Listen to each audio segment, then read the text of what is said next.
ఇచ్చి మీ ఆత్మ జ్ఞానం ద్వారా మీ ప్రజలతోనూ నాతోనూ మీరు స్పష్టంగా మాట్లాడమని, విన్న వాక్యము ద్వారా మా జీవితాలని సిద్ధపరచుకోవడానికి, నిత్య జీవానికి సిద్ధపరచుకోవడానికి కావలసిన కృప ఇమ్మని యేసునామమున బట్టి అడుగుచున్నాం తండ్రి. ఆమేన్. Praise the Lord. హల్లెలూయా. రైట్. ఈ ప్రపంచంలో ఈ మధ్య ఒక సర్వే చేశారు లండన్ దేశస్తులు. అందులో క్రైస్తవ ప్రజలుగా పిలువబడుతున్నటువంటి అనేక మంది, ఇంచుమించుగా 100కి 48 మంది అసలు పునరుద్ధానం అంటే ఏంటి, ఈస్టర్ అని చెప్పి ఒక పండగగా ఆచరిస్తున్నాం. క్రైస్తవులు తెలిసినటువంటి పండగలు ఏమున్నాయంటే తడుముకోకుండా చెప్తారు, మాకు 2 పండుగలు ఉన్నాయి. అది ఒకటి క్రిస్మస్, రెండోది ఈస్టర్. అసలు ఈస్టర్ అంటే ఏంటి, పునరుద్ధానం గురించి బైబిల్ గ్రంథం ఏమి బోధిస్తుంది, ఇది పండగగానే ఆచరించేటువంటి వ్యక్తులుగా మనం ఉండిపోయి ఆ పునరుద్ధానపు శక్తిని గ్రహించలేని వారుగా ఉంటే మన అంత అవివేకులు ఈ ప్రపంచంలో ఎవరో కూడా ఉండరు. యేసుక్రీస్తు ప్రభువారి యొక్క పునరుద్ధానము ద్వారా యేసుక్రీస్తు ప్రభువారు శిలువ మరణము పొంది సమాధి చేయబడి ఏ విధముగా 3వ దినాన పునరుద్ధానుడై తిరిగి లేచాడో, ఆయనందు విశ్వాసముంచిన మనము కూడా ఈ లోకంలో కన్ను మూసిన తర్వాత ఒకానొక దినమున మనము కూడా మహిమదేహము ధరించుకుని ఆ సమాధిని గెలిచి తిరిగి లేచేదే పునరుద్ధానము. ఈ పునరుద్ధానము క్రైస్తవ జీవితానికి, క్రైస్తవునికి, క్రైస్తవ విశ్వాసానికి ఒక బలమైనటువంటి పునాది. అందుకనే అపోస్తలుడైన పౌలు గారు అంటారు, ఒకవేళ యేసుక్రీస్తు ప్రభువారు మరణాన్ని జయించి పునరుద్ధానుడై తిరిగి లేవకపోతే మేము ప్రకటించేటువంటి ఈ ప్రకటన వ్యర్థం, మేము కలిగి ఉన్నటువంటి ఈ విశ్వాసము వ్యర్థం.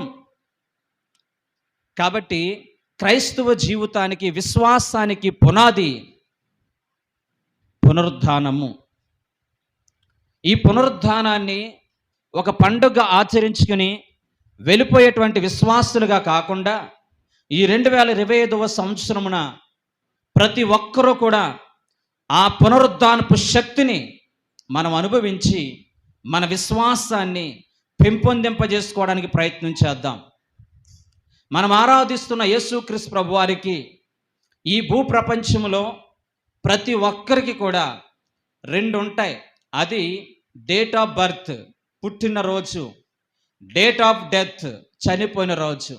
కానీ మనం ఆరాధిస్తున్న యేసుక్రీస్తు ప్రభువారికి మరొకటి ఉంది, అది DOR, డేట్ ఆఫ్ రిజరెక్షన్, అనగా పునరుద్ధానుడైనటువంటి రోజు. ఆయన పునరుద్ధానం అనేది ప్రపంచానికి ఒక మంచి శుభదినం. ప్రపంచమంతా కూడా నిరీక్షణ పొందుకోవడానికి ఒక ఉన్నతమైనటువంటి దినముగా ఈ యొక్క పునరుద్ధానపు దినాన్ని ఆచరించాలి. ఈరోజు యేసు ప్రభువారు పునరుద్ధానుడై ఆయన సమాధిని గెలిచారు, మరణాన్ని గెలిచారు, శాపాన్ని గెలిచారు, పాపాన్ని గెలిచారు. వీటన్నిటి మీద విజయాన్ని సాధించినటువంటి ఒక ఉన్నతమైన దినము ఈ యొక్క రిజరెక్షన్ డే, అనగా ఈ పునరుద్ధానపు దినం. ఈ పునరుద్ధానపు దినాన్ని, పునరుద్ధానం అనగా తిరిగి లేచుట, లేపబడుట. ఇక గ్రీక్ భాషలో అనన్సెసియస్ అంటారు, అనగా లేపబడుట, సమాధిలోంచి బయటికి లేపబడుట అనే అర్థం ఇచ్చేటువంటి ఈ ఉన్నతమైనటువంటి పరిస్థితిని బట్టే యేసు ప్రభువారిని మనం వెంబడించాలని ప్రభుపేట తెలియజేస్తున్నా. ఈ ప్రపంచంలో అనేక మంది మనకు బాగా ఇష్టమైన వాళ్ళు, ప్రముఖులు అనబడిన వాళ్ళు చనిపోయినప్పుడు ఈ ప్రపంచంలో మనిషికి దేవుడిచ్చిన గొప్ప వరము మర్చిపోవడం. మనం ఎంత ప్రేమించిన వారు మనల్ని విడిచిపెట్టి వెళ్ళిపోయినప్పుడు ఒక వారం రోజులో, నెల రోజులో, మహా అంటే కనుక ఒక సంవత్సరమో 2 సంవత్సరాల తర్వాత వారిని క్రమంగా మర్చిపోయేటువంటి అలవాటు ప్రతి ఒక్కరూ కలిగి ఉంటాం. కానీ మనం ఆరాధిస్తున్న యేసుక్రీస్తు ప్రభువారు ఇంచుమించుగా 2000 సంవత్సరాల క్రితము ఆయన కలువరి శిలువలో ప్రాణం పెట్టి పునరుద్ధానుడై తిరిగి లేచినటువంటి ఆ దినం మొదలుకొని నేటి వరకు కూడా ఆ పునరుద్ధానపు శక్తి ద్వారా అనేక మంది శక్తిని పొందుకొని ప్రభు కోసం ఉన్నతమైనటువంటి సమర్పణ కలిగి హతసాక్షులైపోవడానికి కూడా వెనుకాడట్లేదు. మానసిక శాస్త్రం చెప్తున్నటువంటి ఒక నిజ సత్యం ఏంటంటే, ఒక అబద్ధాన్ని గురించి, అబద్ధాలు చెప్పే వ్యక్తిని గురించి, అబద్ధాలతో జీవించే వ్యక్తిని గురించి ఏ ఒక్కరూ కూడా చనిపోయే అవకాశం లేదు. నిజదేవుడైనటువంటి యేసుక్రీస్తు ప్రభువారు ఆయన పునరుద్ధానుడై తిరిగి లేచి ఆయన 40 దినముల పాటు పునరుద్ధానానికి, ఆయన తిరిగి ఆరోహణం అవడానికి ఈ 40 దినాల పాటు ఆయన శరీరమును ధరించుకుని, మాంసము ధరించుకుని 40 దినాల పాటు యేసు ప్రభువారు సువార్తను ప్రకటించి, మారు మనసు గురించి ప్రకటించి, దేవుని రాజ్యం గురించి ప్రకటించి, అక్కడున్న విశ్వాసులందరినీ కూడా ధైర్యపరిచి ఆ పునరుద్ధానపు శక్తిని పొందుకున్న తర్వాత ఈ సామాన్యమైనటువంటి పిరికి శిష్యులందరూ కూడా ఎలాంటి అసామాన్యమైనటువంటి శిష్యులుగా మారారు. ప్రాణ భయముతో ఆ తలుపులు వేసుకుని యూదులకి భయపడి తలుపులు వేసుకుని భయపడుతున్నటువంటి యూదులందరూ కూడా ఈ పునరుద్ధానపు శక్తిని అనుభవించిన తర్వాత నా ప్రభు కొరకు ఎలా హతసాక్షులైపోవడానికి, ఒక్క యోహాను తప్పించి మిగిలిన వాళ్ళందరూ కూడా నా ప్రభు నిమిత్తమై హతసాక్షులైపోవడానికి ఎక్కడి నుంచి వచ్చింది ఇంత ధైర్యం? ఎక్కడి నుంచి వచ్చింది ఇంత శక్తి? కాబట్టి ప్రతి ఒక్కరము కూడా ఈ మధ్యాహ్న కాల సమయంలో పునరుద్ధానాన్ని గురించి ఒక అవగాహన కలిగితే, పునరుద్ధానపు దేవుని గురించిన ఒక మంచి విషయాలు మనం తెలుసుకున్నట్లయితే నా ప్రభుని విడిచిపెట్టడానికి ఎవ్వరు కూడా సాహసం చేయలేరు. యేసు ప్రభు వారు పునరుద్ధానుడై తిరిగి లేచాడు అనడానికి అనేకమైన ఆధారాలు బైబిల్ గ్రంథంలో ఉన్నాయి. మనం చూసినట్లయితే మత్తయి శుభవార్త 27వ అధ్యాయము 63-64 వచనాలు. మత్తయి శుభవార్త 27వ అధ్యాయము 63-64 వచనాలు త్వరగా చదవండి. అయ్యా, ఆ వంచకుడు సజీవుడై ఉన్నప్పుడు 3 దినములైన తర్వాత నేను లేచిదనని చెప్పాను, మాకు జ్ఞాపకం ఉంది. కాబట్టి 3వ దినం వరకు ఆ సమాధిని భద్రము చేయమని ఆజ్ఞాపించెను. ప్రైజ్ ది లార్డ్, హల్లెలూయా. అక్కడ ఏం జరుగుతుందో అవన్నీ కూడా అక్కడ ఉన్నటువంటి రోమా సైనికులు, ప్రధాన యాజకులు, శాస్త్రులు, పరిసయ్యులందరూ కూడా కూర్చుని యేసు ప్రభువారు ఆయన సస్సరుడుగున దినాలలో అనేక మందితో చెప్పినటువంటి మాటలు, అనేక మందికి తెలియజేసిన మాటలు, మనుష్య కుమారుడు సిలువ వేయబడటం అనేది అగత్యం, ఆయన్ని సమాధి చేయడం అనేది వాస్తవం, ఆయన 3వ దినాన్న సమాధిని గెలుస్తాడని చెప్పి స్వయంగా అనేక పర్యాయాలు ఆయన చెప్పిన బోధల్లో ప్రకటించారు. ఈ మాటలు అక్కడ ఉన్నటువంటి శాస్త్రులు, పరిసయ్యులు, ప్రధాన యాజకులకు జ్ఞాపకం వచ్చి ఆ వంచకుడు ఎంత దారుణంగా మాట్లాడుతున్నారో చూడండి.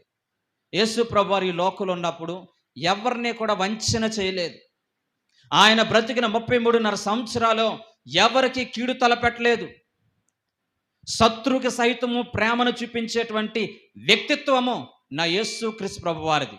అందుకనే ప్రపంచ చరిత్రలో ప్రముఖమైన వ్యక్తుల గురించి ప్రస్తావిస్తున్నప్పుడు మొట్టమొదటి స్థానం అది యేసు ప్రభువారికి వచ్చింది.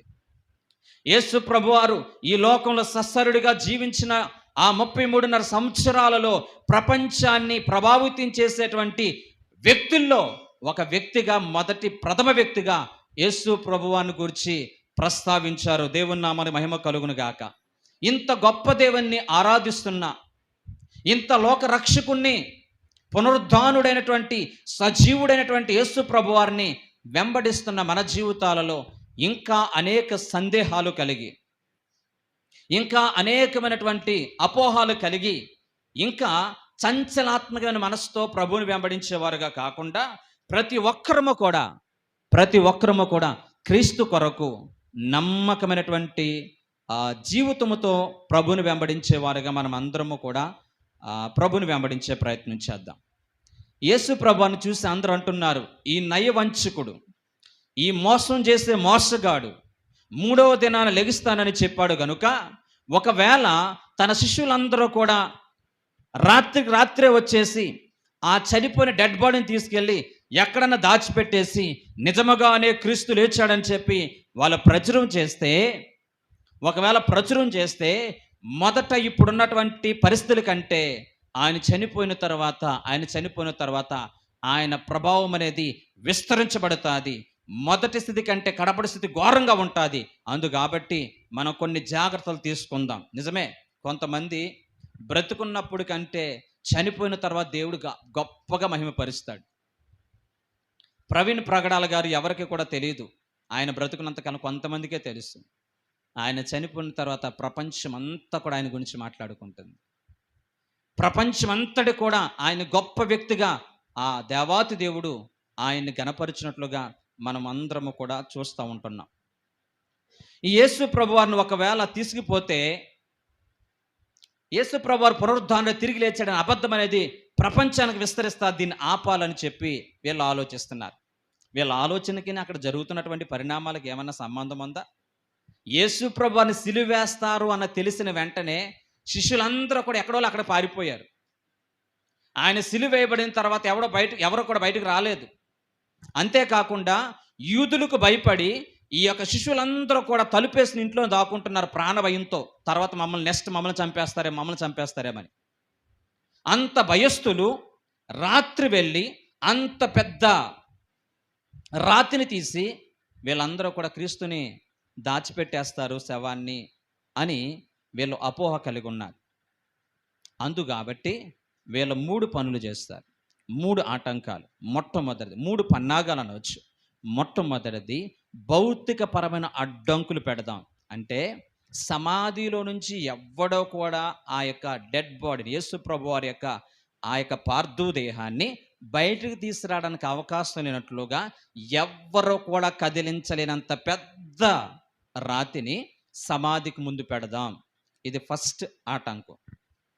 2, ఒకవేళ ఇంత పెద్ద రాతిని పెట్టినా కొంతమంది వచ్చి ఆయన అభిమానులు వచ్చి దొల్లించేస్తారేమో. కాబట్టి ఇది జరగకూడనట్లుగా రోమా ప్రభుత్వం యొక్క ముద్ర వేద్దాం. ఓకేనా? పొలిటికల్ అబ్స్టెకిల్స్ అనగా రాజకీయపరమైనటువంటి ఆటంకాలు పెడదాం. అంటే ముద్ర వేస్తే కనుక, రాజముద్ర ఉంటే కనుక అది ఎవరన్నా విప్పాలంటే అది విప్పారనే సంగతి తెలిసిపోద్ది. కాబట్టి రాజముద్ర వేద్దాం. ఇక 3వదిగా మనం చూసినట్లయితే ఈ 2 కాదు, ఒకవేళ ఈ 2 దాటుకుని తీసేస్తారేమో. కాబట్టి దీని ఈ యొక్క సమాధి చుట్టూ కూడా కొంతమందిని రోమా సైనికులను మనం నియమిద్దాం దీన్ని కాపాడేటట్లుగా. ఇన్ని ఆటంకాల మధ్య, ఇంత ప్రతికూల మధ్య నా యేసు ప్రభువారి యొక్క పునరుద్ధానాన్ని ఆ పెద్ద రాయి ఆపలేకపోయింది. నా యేసు ప్రభువారి యొక్క పునరుద్ధానాన్ని అక్కడున్న సైనికులు ఆపలేకపోయారు. రోమా ప్రభుత్వం యొక్క ముద్ర ఆపలేకపోయింది. ప్రపంచమంతా కూడా విస్తరించబడినట్లుగా లేఖనము ప్రకారముగా యేసు క్రీస్తు ప్రభువారు అగత్యముగా యేసు ప్రభువారు తాను చెప్పినట్లుగానే ఆయన పునరుద్ధానుడై తిరిగి లేచాడు. ఆయన అంటాడు కదండి, పునరుద్ధానమును జీవము నేనే, నా యందు విశ్వాసముంచిన వాడు నిత్యము జీవించును. ఒకవేళ నా యందు విశ్వాసముంచి చనిపోయిన వాడు మరి ఎన్నటికీ కూడా, చూడండి ఆ మాట, ఎన్నడూ కూడా చనిపోయాడు. యోహాను శుభవార్త 11వ అధ్యాయము 25-26 వచనాలు. యోహాను శుభవార్త 11వ అధ్యాయము చదివితే బాగుంటుంది, చదవండి. అందుకు యేసు, పునరుద్ధానమును జీవము నేనే, నా యందు విశ్వాసం ఉంచువాడు చనిపోయినను బ్రతుకును, బ్రతుకు నా యందు విశ్వాసం ఉంచువాడు ఎన్నటికి చనిపోడు. ప్రైజ్ ది లార్డ్, హల్లెలూయా. యేసు ప్రభు వారిని వెంబడిస్తున్న నా జీవితంలో దేవుడు పునరుద్ధానపు శక్తి ద్వారా నీకు ఇచ్చేటువంటి గొప్ప భరోసా అదేంటంటే, ఈ లోకంలో నువ్వు చనిపోయిన తర్వాత ఆయన యేసు ప్రభు వారు ఏ విధంగా అయితే మరణాన్ని జయించి ఆ యొక్క పునరుద్ధానుడే తిరిగి లేచాడో అది నమ్మిన ఎడల మనము కూడా ఆ విధముగానే, ఒకవేళ ప్రభు రాకడ కంటే ముందుగా గనక చనిపోతే మనము కూడా పునరుద్ధానపు శక్తి ద్వారా తిరిగి లేపబడతాము. మరణము తర్వాత అసలసిసలైన జీవితం ఉంది. మరణం అనేది మనిషికి ముగింపు కాదు అని చెప్పి ఒక ఉన్నతమైనటువంటి విషయాన్ని ఈ పునరుద్ధానపు శక్తి ద్వారా, ఈ పునరుద్ధానపు ఆరాధన ద్వారా ప్రతి ఒక్కరము కూడా మనము తెలుసుకుందాం.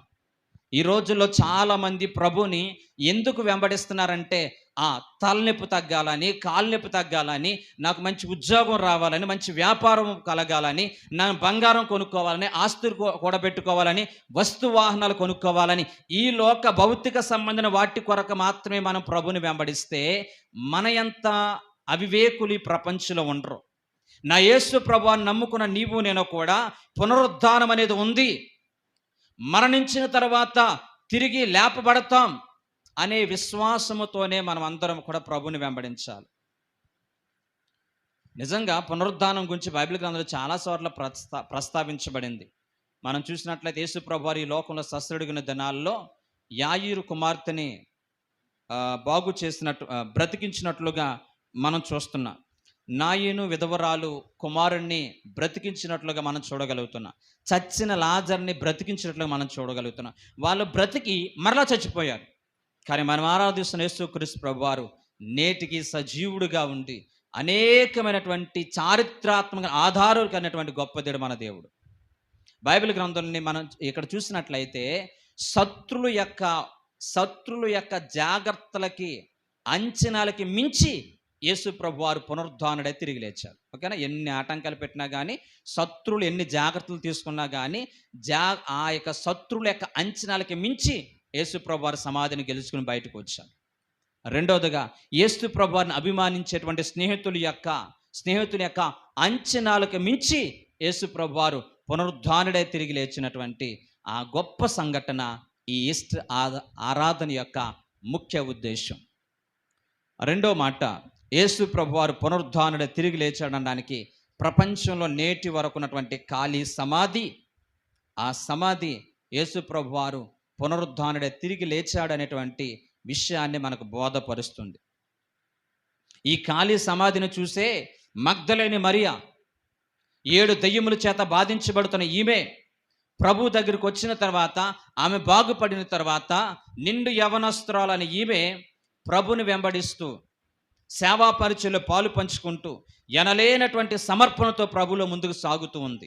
ఎన్నో అవమానాలు వచ్చినా, నిందలు వచ్చినా వాటిని లెక్క చేయకుండా ఆ యొక్క సేవలో సాగుతున్నటువంటి ఈమె యేసు ప్రభువాన్ని సిలువ వేసిన తర్వాత ఆదివారం ఉదయాన్నే తెల్లవారుజామున ఆమెతో పాటు కొంతమంది స్త్రీలు సుగంధ ద్రవ్యాలని తీసుకుని యేసు ప్రభువారి యొక్క పార్థు దేహానికి పోద్దామని వచ్చారు. తెల్లవారుజామున వచ్చిందంటే పరిపూర్ణ ప్రేమలో భయం అనేది ఉండదు. అవునా కాదండి? పరిపూర్ణ ప్రేమలో భయం అనేది ఉండదు. భయం లేకుండా ఆ సమాధి దగ్గరికి కొంతమంది శిష్యుల యొక్క సహాయం లేకుండానే కొంతమంది స్త్రీల సహాయాన్ని బట్టి వచ్చింది. అక్కడికి వచ్చేసరికి ప్రభువు లేడు.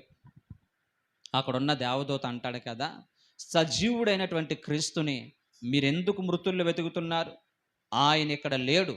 లేఖనం ప్రకారంగా ఆయన 3వ దినాన తిరిగి లేచాడు అని చెప్పి ఆ మరియతో మాట్లాడుతూ, మగ్దలేని మరియతో మాట్లాడుతూ ఆ దూత స్పష్టంగా ఒక మాట చెప్తాడు.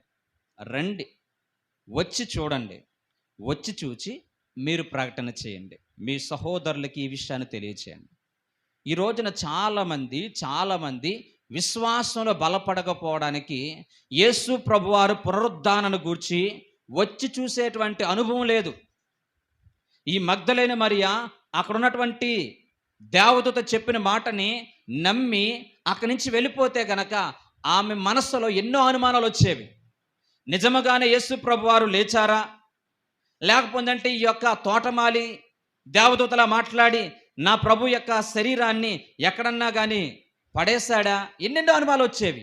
కాబట్టి మనిషి యొక్క నైజం ఏంటో తెలుసా, చూచి నమ్మితేనే దాన్ని స్ట్రాంగ్గా నమ్ముతాం.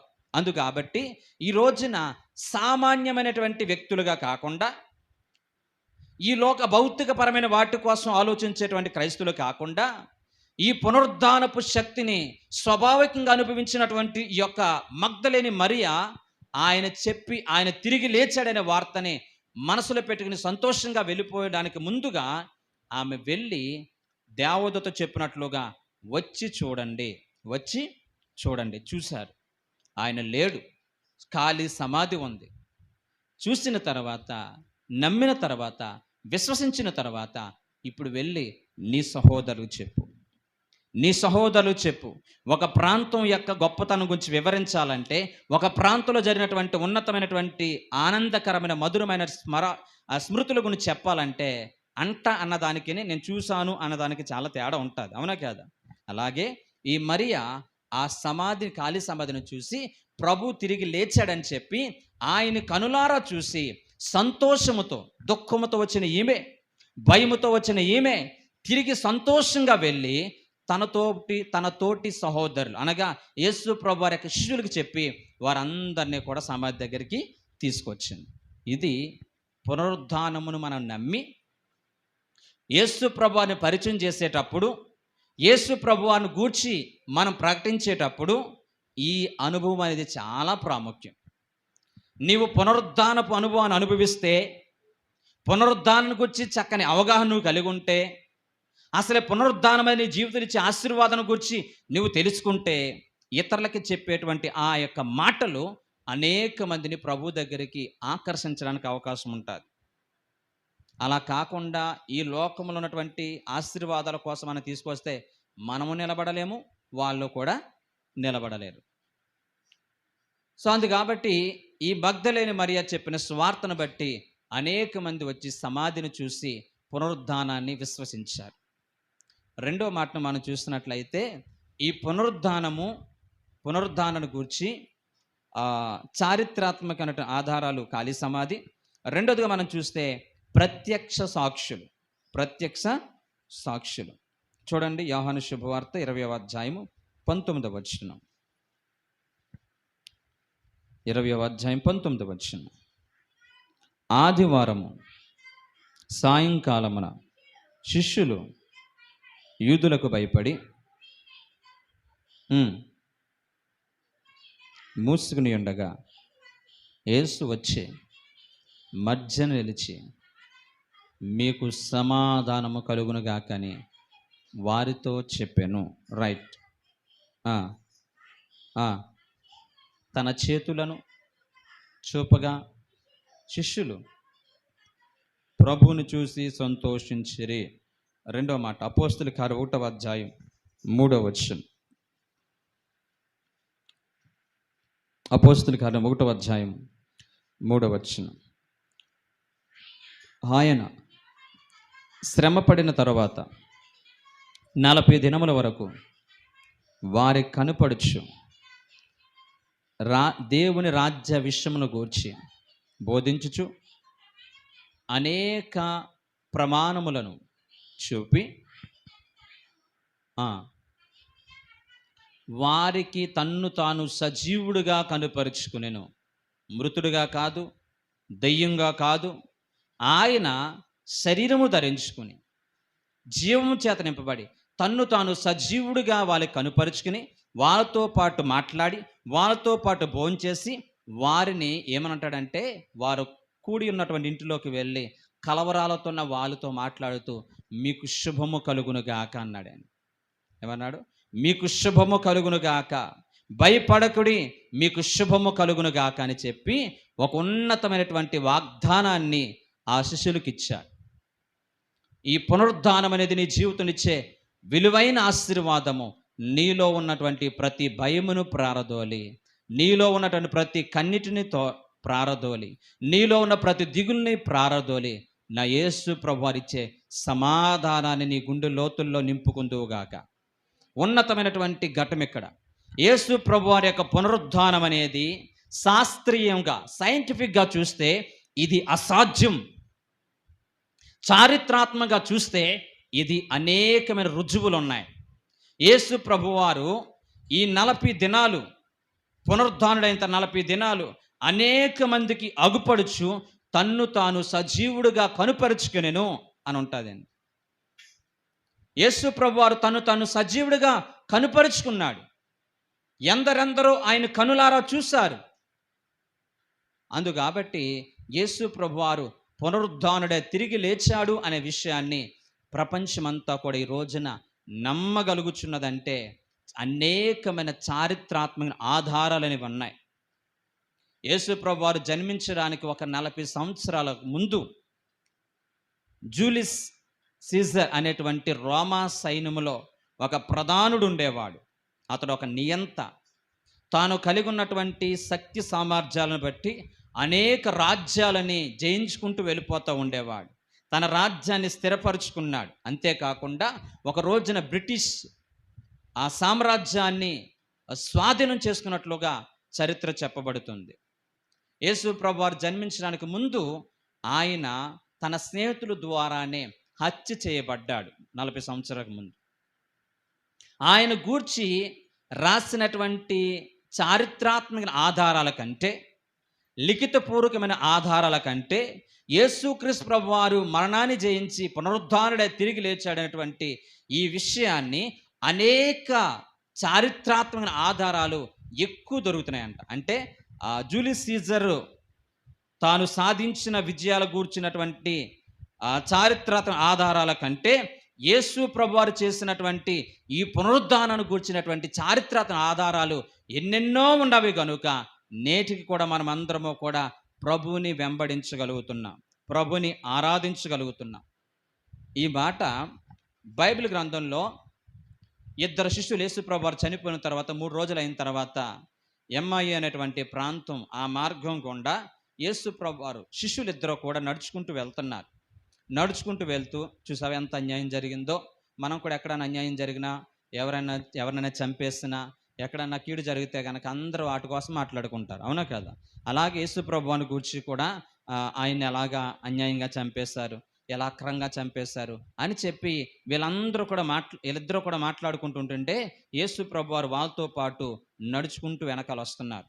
ఇంచుమించుగా 7 మైళ్ళు అలా నడుచుకుంటూ వస్తూ ఆయన అడుగుతారు, ఏంటి మీరు ఇద్దరు మాట్లాడుకున్నారు అని యేసు ప్రభువారు అడుగుతారు. యేసు ప్రభువారిని వాళ్ళు గుర్తించలేదు. అరే నీకు తెలియదా, ఇంత తెంగరోళ్ళ ఉన్నావేంటి? అనేక మందికి తెలియని వాళ్ళు, ఈ వార్త తెలియని వాళ్ళు, చిన్న పిల్లడు మొదలుకొని వృద్ధుడి వరకు అందరికీ ఈ వార్త తెలుసు. ఏంటది? యేసు ప్రభువారిని అన్యాయంగా సిలువ వేశారని, అక్రమంగా ఆయన్ని చంపారని, ఆయన సమాధి చేయబడ్డాడని నీకు తెలియదా? ఆయన పడిన శ్రమ గురించి నీకు తెలియదా అని చెప్పి వాళ్ళు మాట్లాడుతూ ఉన్నారు. విభ్రాంతి పొందారంటారు.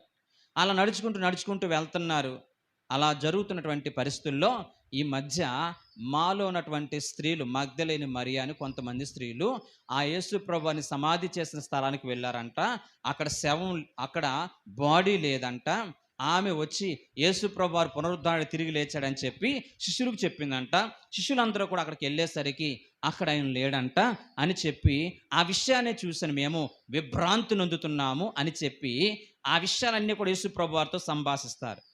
అప్పుడు యేసు ప్రభువారు అవన్నీ కూడా విని ఒక మాట అంటాడు వాళ్ళని, అవివేకులారా, ఓకేనా, మూర్ఖులారా, అవివేకులారా, లేఖనము ప్రకారం యేసు ప్రభువారు సజీవుడు ఉన్నప్పుడు ఎన్నిసార్లు పునరుద్ధానం గురించి బోధించారు.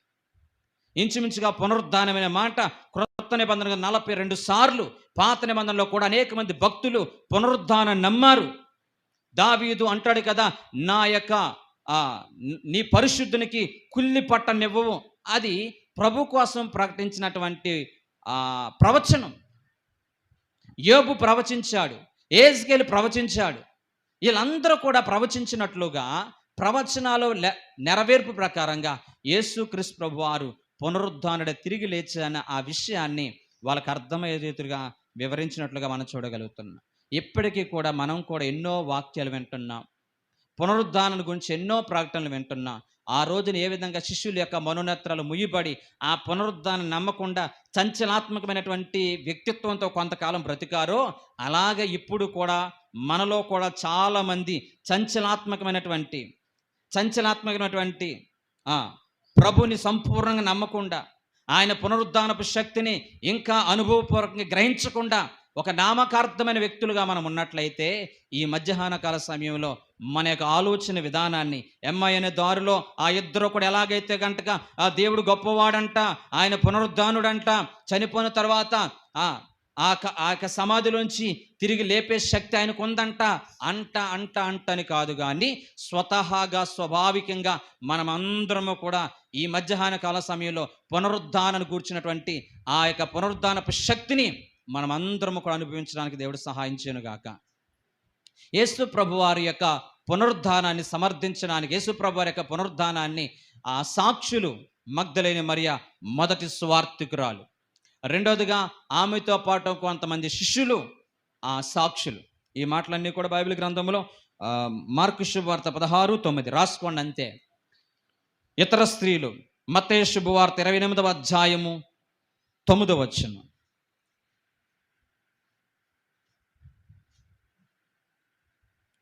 మత్తయి శుభవార్త 28వ అధ్యాయము 1 నుంచి 7 వచనాలు చదువుతున్నట్లయితే, అక్కడ కూడా రండి ప్రభు పడుకున్న స్థలము చూసి అనేక మంది తెలియచేయండి అని చెప్పి మగ్దలేని మరియకి దేవదూత వివరించిన విషయం అనేది మత్తయి శుభవార్త 28వ అధ్యాయము 1-7 వచనాలు ఉంటాయి. 1 నుంచి 7 వచనాలు. లూకా శుభవార్త 24:15 ఇప్పుడు మనం చెప్పుకున్నటువంటి ఎంఐ మార్గంలో జరిగినటువంటి సంఘటన ఒక సాక్ష్యం. మందమతులారా, అవివేకులారా, మీరు ఎప్పుడు నమ్ముతారని చెప్పి యేసు ప్రభు వారు వాళ్ళ మీద కోపపడినటువంటి పరిస్థితి. మూడవదిగా మనం చూసినట్లయితే 11 మంది శిష్యుల మధ్య ఆయన ప్రత్యక్షమై మీకు శుభము కలుగునుగాక. లూకా శుభవార్త 24వ అధ్యాయం 33-36 వచనాలు. ఆయన సజీవుడిగా వాళ్ళు కనుపరుచుకునేను.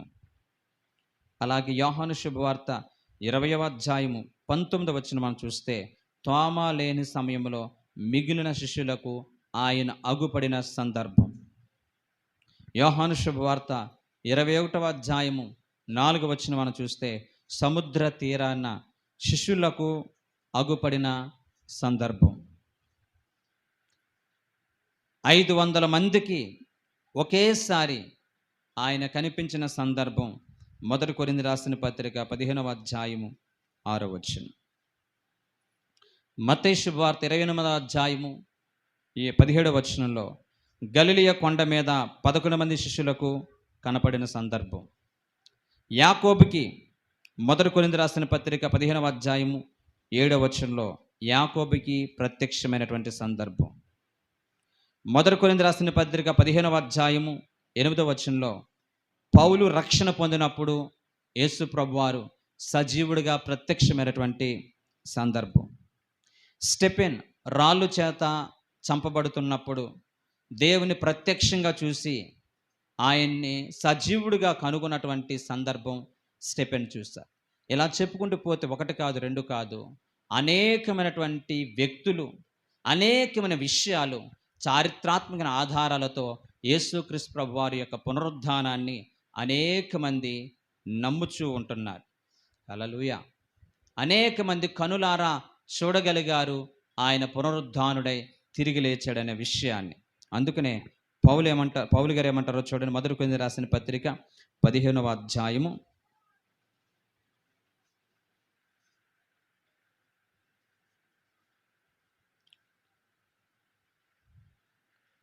4వ వచనం నుంచి 3వ వచనం నుంచి, నాకు ఇవ్వబడిన ఉపదేశం మొదట మీకు అప్పగించితిని, అదేమనగా లేఖనముల ప్రకారము క్రీస్తు మన పాపల నిమిత్తమై మృతి పొందెను, సమాధి చేయబడెను, లేఖనము ప్రకారముగా 3వ దినమున లేపబడెను. ఆయన క్యాఫాకును తర్వాత 12 కనబడెను. అటు పిమ్మట 500 మందికి ఎక్కువైన సహోదరులకు ఒకే సమయమందు కనబడెను. వీరిలో అనేకులు ఎప్పటి వరకు నిలిచి ఉన్నారు, కొందరు నిద్రించిరి. తరువాత ఆయన యాకోబునకును అటు తర్వాత అపోస్తలులందరికీ కనబడెను.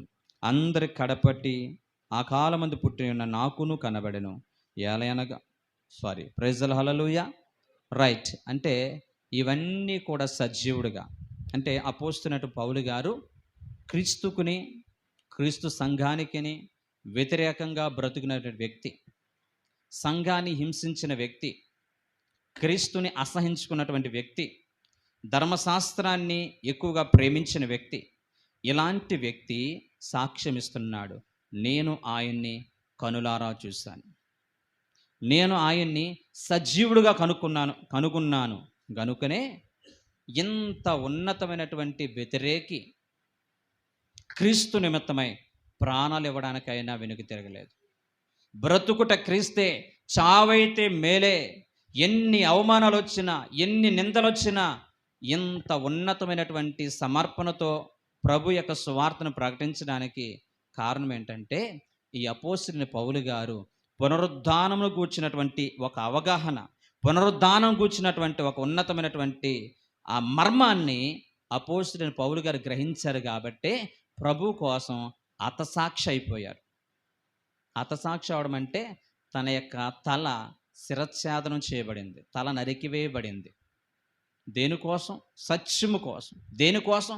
తాను నమ్మిన సిద్ధాంతము వాస్తవం అని చెప్పి కనులారా చూసినటువంటి ఆ కారణాన్ని బట్టి యేసు ప్రభువారిని సువార్త నిమిత్తమై నా ప్రాణం నాకు ఎక్కువ కాదని చెప్పి అపోస్తలుని పౌలు గారు తన ప్రాణాన్ని ప్రాణార్పణగా ప్రభు కోసం అర్పించారు. ఈ రోజున ఈ విషయాలన్నీ కూడా చూస్తుంటే నీవు నేను కూడా ఇంకా బలహీనమైనటువంటి క్రైస్తవుడుగా, బలహీనమైనటువంటి చిన్న చిన్న విషయాలకి ఆధరి పడిపోయి వెనకంజి వేసి ప్రభుని విడిచిపెట్టేటువంటి అల్ప విశ్వాసులుగా ఉంటున్నారంటే మీకు పునరుద్ధానాన్ని గూర్చిన అవగాహన లేకుండా బ్రతుకుచున్నాం. పునరుద్ధానాన్ని గూర్చి మంచి అవగాహన కలిగి ఉంటే ప్రభుని విడిచిపెట్టడానికి, ప్రాణం పోయినా కానీ ప్రభుని విడిచిపెట్టడానికి నీవు సాహసం చేయలేవు. ఇదే విషయాన్ని యేసు ప్రభు వారు ఏర్పరచుకున్నటువంటి 12 మంది శిష్యుల్లో ఒకడు ఇస్కరియోతు యోధ ముందుగానే చచ్చిపోయాడు. 11 మంది శిష్యుల్లో ఒక్క యోహాను తప్పించి మిగిలిన 10 మంది కూడా హతసాక్షులైపోయారు, చంపబడ్డారు. ఒక పిరికివారు క్రీస్తును సిలువ వేస్తే పారిపోయి ఈ యొక్క పిరికివారు ఇప్పుడు ప్రభు కోసము ప్రాణాలు ఇవ్వడానికి కూడా ముందుకు రావడానికి వీళ్ళలో జరిగిన మార్పు ఏంటంటే పునరుద్ధానపు శక్తిని వీళ్ళు పొందుకోగలిగారు, పునరుద్ధానపు శక్తిని వీళ్ళు అనుభవించగలిగారు. కాబట్టి బ్రతుకుట క్రీస్తే అనేటువంటి ఒక విషయాన్ని వీళ్ళు గుర్తెరిగారు. ఎవరు ఎలా చనిపోయారో నేను త్వరగా చెప్పి నేను ముగించే ప్రయత్నం చేస్తాను. ఆల్రెడీ మీకు చెప్పాను. దయచేసి ఈ ప్రపంచంలో ఏ ఒక్కరూ కూడా మానసత్వ శాస్త్రం, మెంటల్ అంటే మానసిక శాస్త్రాన్ని బట్టి మనం చూస్తే ఎవ్వరూ కూడా అబద్ధాల కోసం ప్రాణాలు ఇవ్వరు, నిజం కోసమే ప్రాణాలు అర్పించగలుగుతారు.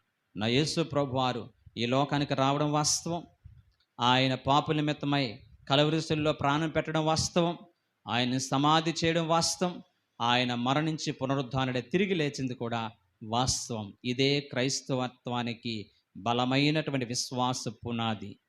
ఈ పునాది మీద కనుక మన విశ్వాస జీవితాన్ని కట్టబడకపోతే మన విశ్వాసంలో స్థిరపడలేనటువంటి అల్ప విశ్వాసులుగా ఉంటాం. ఈ యొక్క యేసు ప్రభు వారు పునరుద్ధానపు శక్తిని అనుభవించిన తర్వాత ఒక్కొక్కరు ఎలా చనిపోయారని నేను చెప్తున్నాను. మొదట పేతురు గారు భయంకరంగా కొరడాల చేత కొట్టబడి తలకిందులుగా సిలువేయబడ్డారు. 2 ఆంద్రియ యక్షరూపంలో ఉన్నటువంటి సిలువలో ఆయన ప్రాణాలు కోల్పోయాడు. యాకోబు జెబెదయి కుమారుడు శిరచ్ఛేదనం చేయబడ్డాడు, అంటే తల నరికివేయబడింది. బర్తిలోమయ సజీవంగా ఉండగానే శరీరం అంతా కూడా కోసి సిలువ చంపేశారు. మత్తయి శిరచ్ఛేదనం చేయబడ్డాడు, అంటే తల నరికేశారు. యాకోబు ప్రభు యొక్క సహోదరుడు దేవాలయం యొక్క పై కప్పుకి తీసుకువెళ్ళి కిందకు త్రోసేసి కొట్టి చంపేశారు. తద్దయి బాణాల చేత చంపబడ్డాడు. మార్కు ఈడ్చుకుంటూ వెళ్ళిపోతే ఆ శరీరం అంతా కూడా రాపిడికి ఆయన ప్రాణాలు కోల్పోయాడు. లోక ఒలీవ చెట్టు కింద వేలాడదీసి చంపేశారు. తోమ మన భారతదేశానికి వస్తే మద్రాసులో వీటిలతో పొడిచి అగ్ని గంధకాల్లో త్రోసివేసి చంపేశారు. పౌలు గారు మేము చెప్పుకున్నట్లుగానే శిరచ్ఛేదనం చేయబడ్డాది. ఇవన్నీ కూడా చూస్తుంటే ఎందుకు ప్రభు కోసం వాళ్ళు ప్రాణాలు అర్పించారు? ఒక అబద్ధం కోసం ఎంతమంది ప్రాణాలు అర్పించడానికి ముందుకు వస్తారా? మనం చెప్పుకుంటున్న ఈ మాటలన్నీ కూడా 2000 సంవత్సరాల క్రితం జరిగినటువంటి ప్రభు కోసం హతసాక్షులైనటువంటి సందర్భం. నేటికి ఈ దినం వరకు కూడా వారు నమ్మినటువంటి దేవుని కొరకు, మనం నమ్మినటువంటి పునరుద్ధానుడైనటువంటి క్రీస్తు కొరకు ప్రాణార్పణగా వాళ్ళు ప్రాణాలు అర్పిస్తున్నటువంటి అనేక మందిని నేటి కాలంలో కూడా చూస్తున్నాం. ఇలాంటి కాలంలో బ్రతుకుతున్న నీ జీవితంలో, నా బ్రతుకులో ఇంకా అల్ప విశ్వాసగా ఉంటూ, ఇంకా నీ జీవితంలో నువ్వు కోరుకున్న కోరిక ఏదో తీరలేదని, నువ్వు ఆశించినది ఏదో నీ జీవితంలో జరగలేదని, నువ్వు అనుకున్నట్లుగా నీ కుటుంబంలో జరగలేదని, నువ్వు ఆశించినట్లుగా నీకు వస్తు వాహనాలు దొరకలేదని, బంగ్లాలు కట్టుకోలేదని, ఇంకా ఇలాంటి భౌతికపరమైనటువంటి వాటిని ప్రభు యొక్క విశ్వాసంతో ముడిపెట్టుకుని విశ్వాసంలో భ్రష్టులైపోతున్నటువంటి ప్రతి ఒక్కరితో కూడా ప్రభు ఈ యొక్క ఉదయకాల సమయంలో స్పష్టంగా మాట్లాడుతున్నారు.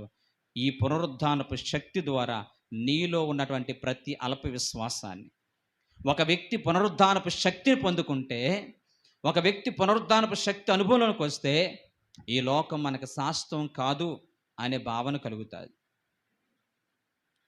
ఈ లోకంలో ఏది కూడా మనతో పాటు తీసుకుని పోలేము అనే భావన కలుగుతుంది.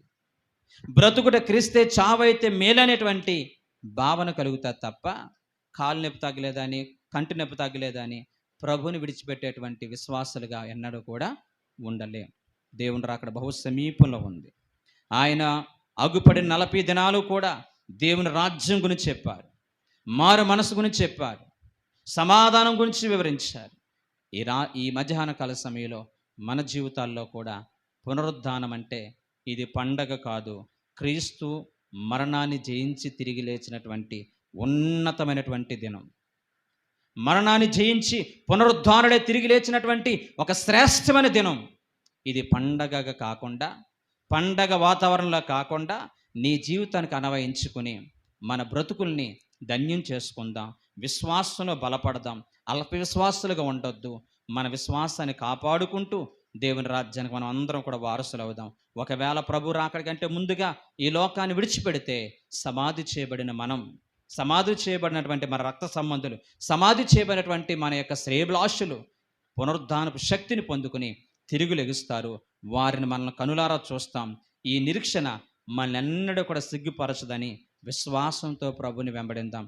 అటువంటి కృప పరిశుద్ధాత్మ దేవుడు మనందరికీ దయచేయనుగాక. ఆమేన్. మోకరించిన అందరూ కూడా ప్రార్థన చేసుకుందాం. మహాపరిశుద్ధుడైన ప్రేమగల మా తండ్రి, ఇంతకాలము సిలువ శక్తిని అనుభవించకుండా, పునరుద్ధానాన్ని గూర్చి సరైన అవగాహన లేకుండా ఒక అవివేకిగా నేను బ్రతికానా తండ్రి. నాతో నేను స్పష్టంగా మాట్లాడవు తండ్రి. నేను నిన్ను కోరుకోలేదు నాయన, నీవు మమ్మల్ని కోరుకున్నావు తండ్రి. మంచేలేని మమ్మల్ని కోరుకుని నీ బిడ్డలుగా స్వీకరించుకున్నావు. నీ నిత్య రాజ్యానికి వారసులుగా మారుస్తున్నావు. నీ యందు విశ్వాసం ఉంచిన వాడు మరణించినను బ్రతుకుతాడని వాక్యం చెప్తుందయ్యా. విశ్వసించి మరణించిన వాడు ఎన్నడూ కూడా చనిపోడు తండ్రి. ఈ లోక భౌతిక మరణమే మా జీవితానికి మరణము కాదయ్యా. మరణము తర్వాత అస్సలైనటువంటి జీవితం ఉంది. ఆ పునరుద్ధానపు శక్తి ద్వారా నిన్ను కలుసుకోగలము, నీ రాజ్యంలో స్థానం సంపాదించగలము అనేటువంటి విశ్వాసములో మమ్మల్ని అందరిని నడిపించి, మాలో ఉన్న ప్రతి భయములు, మాలో ఉన్న ప్రతి దిగులు, మాలో ఉన్న ప్రతి విధమైన అసంతృప్తి ఈ మధ్యాహ్న కాలంలో ప్రారదోలి తృప్తిపరిచి నడిపించి, ఎంతోమంది నిన్ను విడిచి తిరుగుతున్న అవివేకుల్లా కాకుండా మేమందరము కూడా ఒక వివేకము కలిగి నీ రాజ్యానికి వారసులవడానికి కావలసిన కృపనిమ్మని యేసు నామమున అడుగుచున్నాం తండ్రి.